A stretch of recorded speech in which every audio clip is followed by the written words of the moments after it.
Hey guys, welcome back to a new live stream here. I hope you guys like my intro. I really put it together really nicely. Hope you guys liked it. So yeah, that was like the intro I put out. And yeah, I'm really excited to have that in my intro for my live streams and all that stuff.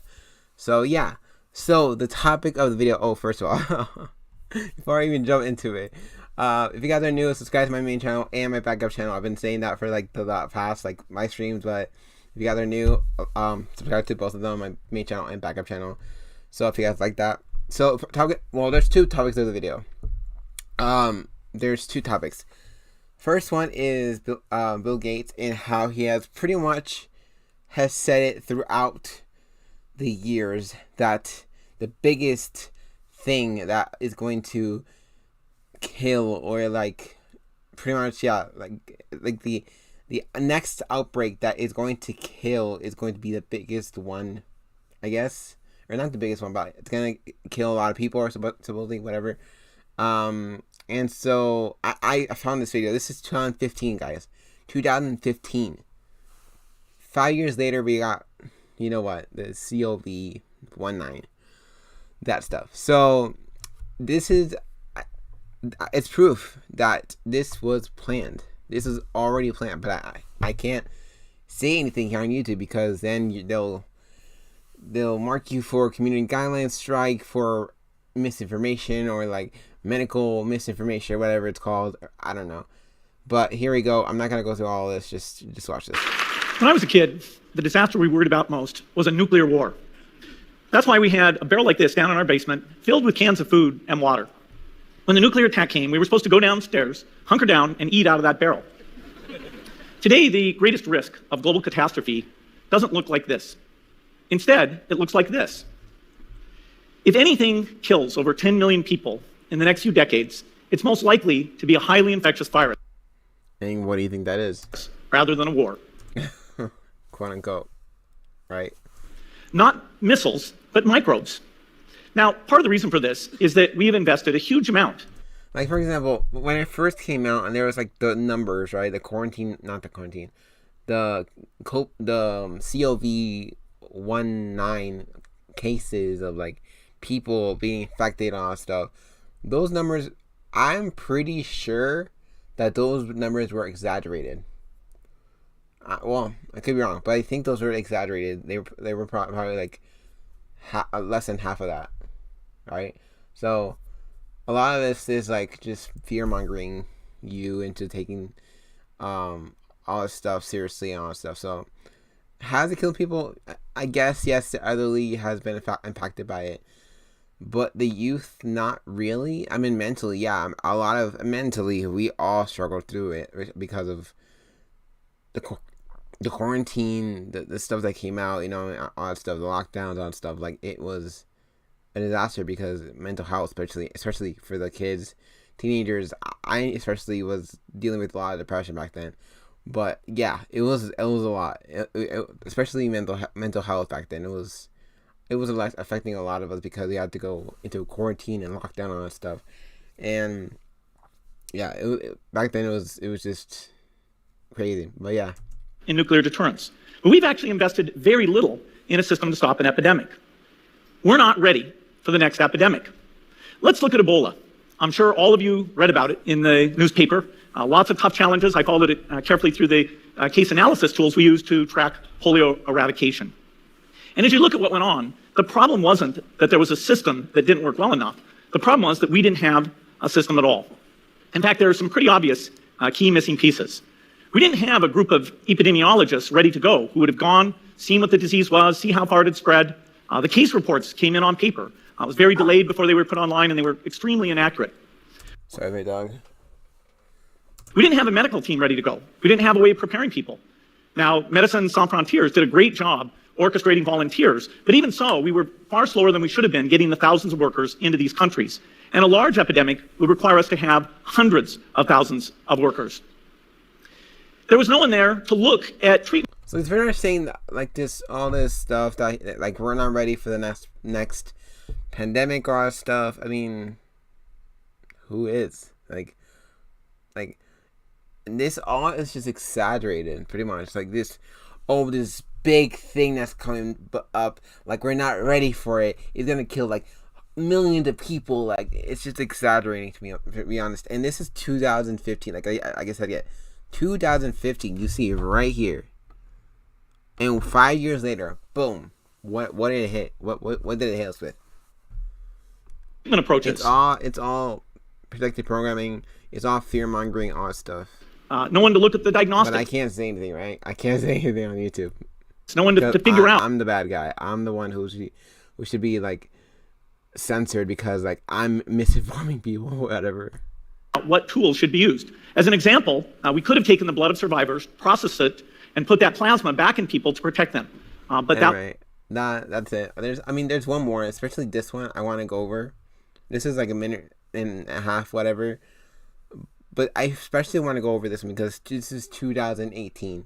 Again, he's talking about the same thing, but it says here, what could cause in a single year an excess of 10 million deaths? Like, they exaggerate this stuff. Like, it's just crazy. It's just crazy. There's no way that the pandemic killed this many people. Could have killed, like, thousands of people. Okay, I get that. But 10 million? Like, they exaggerate it. Like, I really do.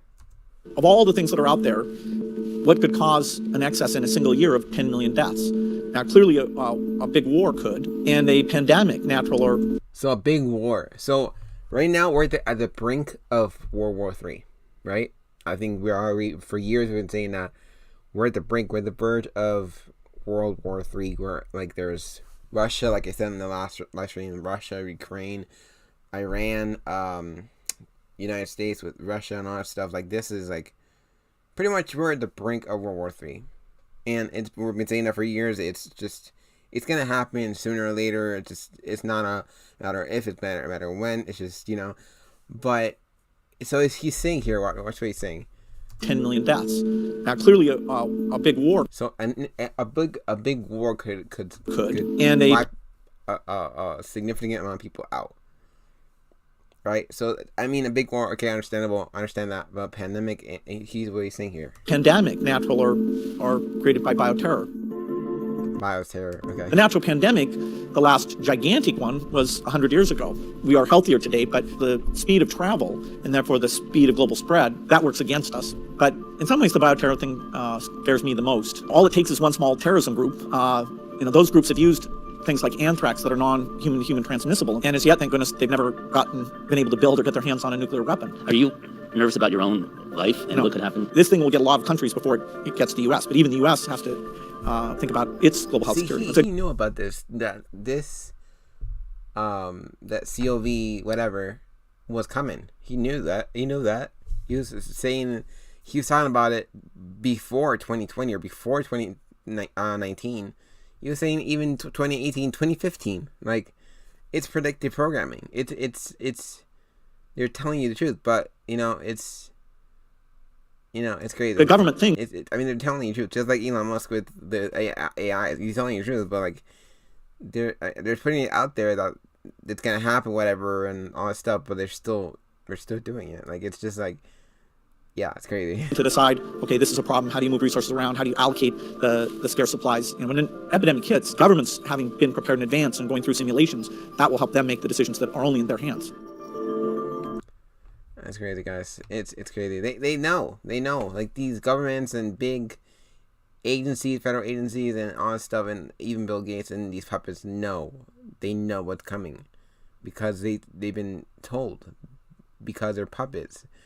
They're controlled by these the government, they're controlled by Hollywood, what's coming, you know.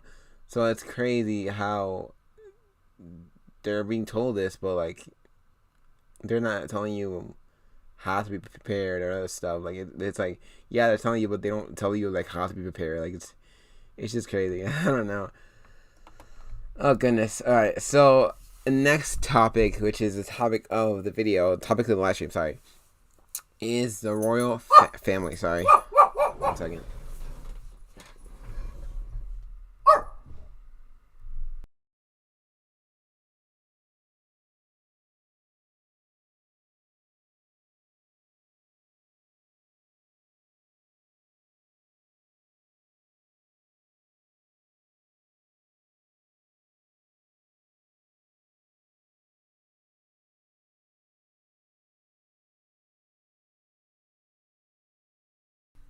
Sorry guys, my dog. So yeah, the topic of the video is the royal family. So we all know, we're all for the news that Queen Elizabeth has died, whatever, and like now it's Charles who's king or whatever, like whatever. Anyway, so that's that. News is that, you know, the Queen is dead, all that stuff. So yeah, and this is kind of a video of like what's happening. So. And it's crazy how people just make an idol out of her. They make an idol of these royals or whatever, and like they don't even care. They don't even care. We've all known just one queen. They're like one of the wealthiest families in the world, but like they don't care about people. They really don't care. It's just like people idolize them, but they don't even care. You know, she's the person we've always looked up to. She was extraordinary. Speaking of the devil, Vladimir Zelensky. I realised just how important she was. Bei uns hier in Deutschland Oh goodness, that's funny. wurde sie bewundert und verehrt. Huge part of my life, my family's life. Her words and presence were a source of comfort, hope, and solace. Such an inspiration. Oh goodness gracious, give me a break. She was evil. She led this country with great reverence and duty and respect and honor, and I just don't know if that'd be another like her. Such an inspiration to all of us. Il mondo sta noi deruto. An icon, really, isn't she? Oh goodness. We've all grown up with her. I can't really She was an evil witch. She was an evil witch. believe it, to be honest. She was one of my favorite people in the world. Of course, Justin Trudeau would say that. She had a great life and has a great legacy.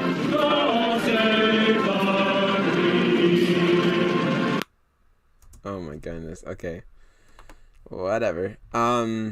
Next one was, I think this is no. Oh, this is the video. This is the video where we're talking about Princess Diana, who died in the 90s.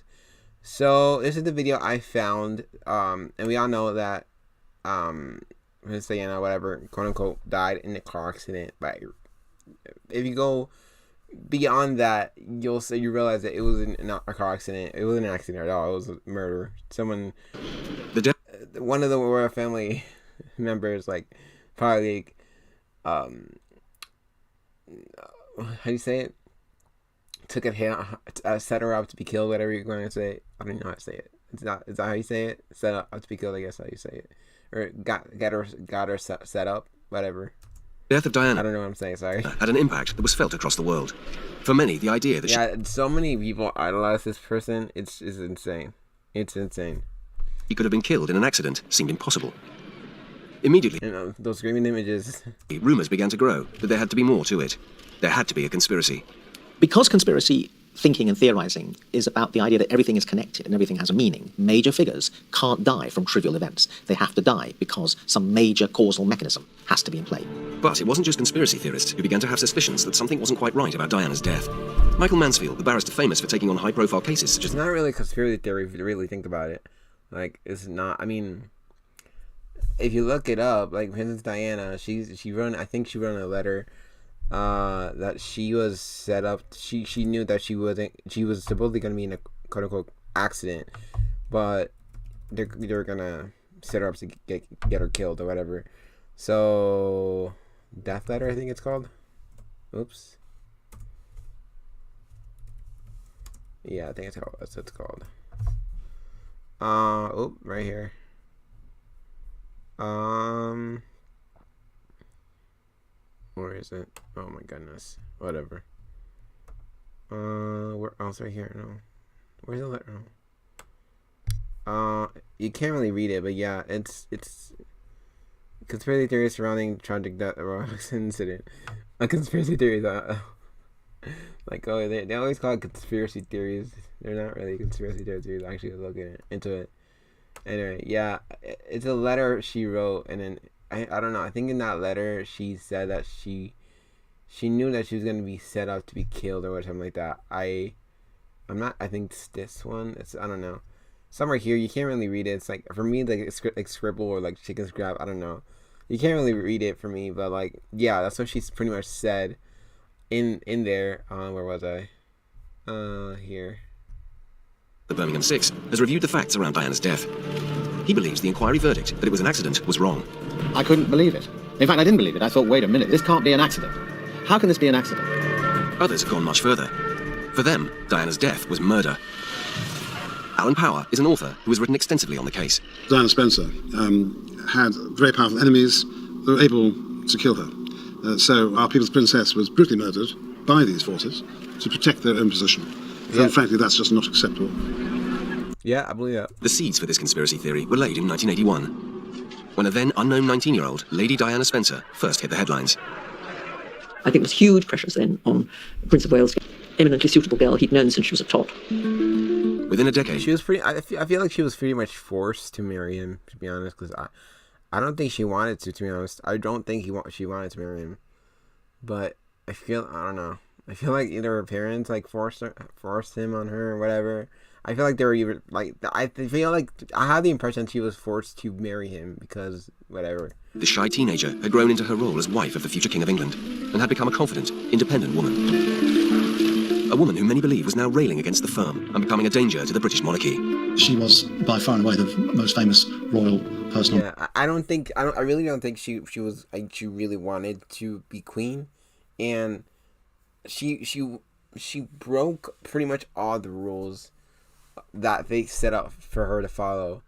She pretty much broke all of them, and she's like, no, I'm not gonna follow them. I'm just gonna do me. I'm just gonna do myself. I'm just gonna do whatever I want, do whatever I have to do, or on the planet and straddle the they were pretty much like putting strings on her like a puppet or whatever. She's like, no, I'm not gonna do that. Planet alongside people like JFK, Marilyn Monroe, and Princess Grace of Monaco. She produced a great change in that the remoteness and aloofness before she came along from the royal family then became penetrated by her greater humanity, and she let us in to that world. And she was a different face of the royal family, and maybe a more modern face.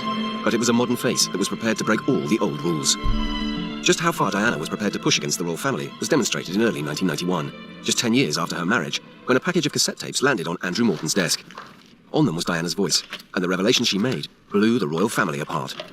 To learn about her eating disorders, to learn about her suicide attempts, to learn about this woman called Camilla Parker Bowles that nobody had ever heard of, was just overwhelming. Diana's marriage to Prince Charles ended in divorce in July 1996, and she officially left the firm. But far from fading into the background, she became a bigger star than ever. A woman not just in the news, but making the news.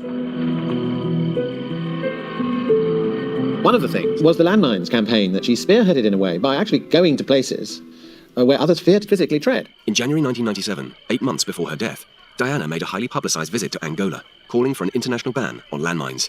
For many, she was a fearless hero, but for some in the establishment, this was evidence of a princess out of control, a political royal acting on a world stage. Diana had become a threat because of her political activities. Yeah, like I said, like people wanted to put strings on her so she can be a puppet for the upper people, the elite.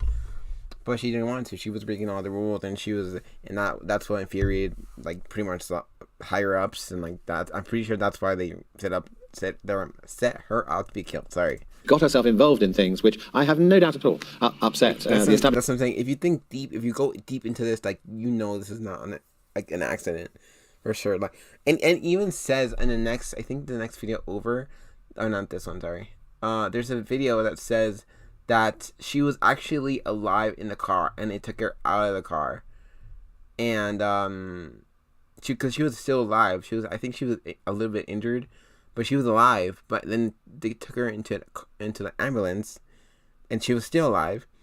but someone like took her, and then after that, supposedly like the news broke out that she died. Whatever, I don't know.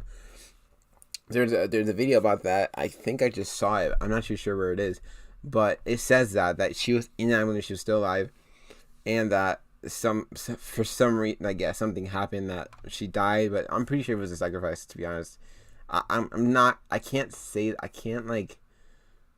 I gotta be careful what I say here because I can't really say that on YouTube. Sorry, but yeah. But the real bomb went off in the summer of 1997. When the newspapers were suddenly full of pictures of Diana in the arms of Dodi Fayed, the Playboy son of the controversial owner. Anyway, I'm gonna skip over. That led to her death, and she may have known it. Alright, sorry. I'm not gonna say that, but look at here. Oh goodness, yeah, they supported those people. They did. Alright, but yeah, that's it. And then also there's like articles on here that if you want to read, go ahead. I'm not gonna read the whole thing though. Prince Charles' letter seeking advice from pedo PED, the ped. Jimmy Savile revealed in new documentary, blah blah blah. And then yeah, so they were best buddies, just like his brother, Prince Andrew with Jeffrey Epstein. It's all they're all connected, guys. All connected. They're all connected. And what did the Queen really do about it, honestly? Because for Prince Andrew not to become the king or like the heir or whatever king, I mean, he never was the heir, but like never to be king, that was just like a slap on the hand. It really was. Like she didn't really do anything about it. Like, and then for him to be best buddy with Jimmy Savile, and she not doing nothing about it. Like she doesn't really care. So this is how evil and corrupt these people are. So if you really think about it, this is how evil they are. But yeah. Few. That's crazy. Hi, Coach. Oh goodness. Mofall here. Follow me, because quiet. Shut up. Yeah. Anyway, that's crazy, guys. And even Meghan Markle, like, who just uses Prince Harry, just uses him and like, just for publicity and just for stardom and money, and like that's how these people are. That's how these people are. Thought she'd been involved. Money hungry, all that stuff. In anything more than a tragic accident. The level of reaction to Diana's death took everybody by surprise, not least the Spencer family and, of course, the royal family. Yeah, that's it, guys. I mean, the idolatry is insane. It really is. It really is. It's insane. But that's all, guys. I hope you guys enjoyed this last stream. I know it's a quick one. I just wanted to do this one, a quick one, because after this, I'm gonna be busy again. For quite a while, but like, yeah, hope you guys enjoyed this live stream. Also, again, subscribe to my main channel, which is the Big Call, and then also the Big Call 2.0. That's just my backup channel. So yeah, that's all, guys. I hope you guys enjoyed this video. I'll see you guys in the next one.